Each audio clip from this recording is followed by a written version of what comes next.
নমস্কার, আপনারা দেখছেন জি 24 ঘন্টা ডিজিটাল।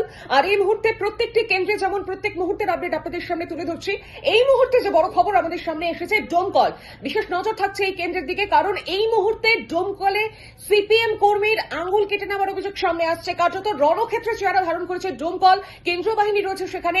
মুর্শিদাবাদ সব থেকে বেশি পরিমাণে কেন্দ্রীয় বাহিনী কিন্তু এই মুর্শিদাবাদেই মোতায়েন করা হয়েছিল নির্বাচন কমিশনের তরফ থেকে। আর সেখানে সেই রক্তপাতের ঘটনা, ডোমকলে একজন সিপিএম কর্মীর আঙ্গুল কেটে নেওয়ার অভিযোগ সামনে উঠে আসছে। তুমুল বচসা, ঘটনাস্থলে পুলিশ, কেন্দ্রীয় বাহিনী রয়েছে।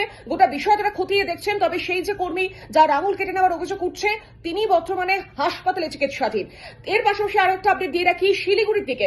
শিলিগুড়িতে কিন্তু একাধিক কেন্দ্র থেকে যে খবর আমরা পাচ্ছি, ভোট দান আপাতত স্থগিত রয়েছে। বিভিন্ন বুথে সমস্যা তৈরি হয়েছে, ইভিএম বিকল হয়ে যাওয়ার সমস্যাও সামনে উঠে আসছে। অর্থাৎ প্রত্যেক মুহূর্তের আপডেট কিন্তু তুলে ধরছে আপনাদের সামনে জি 24 ঘন্টা ডিজিটালে।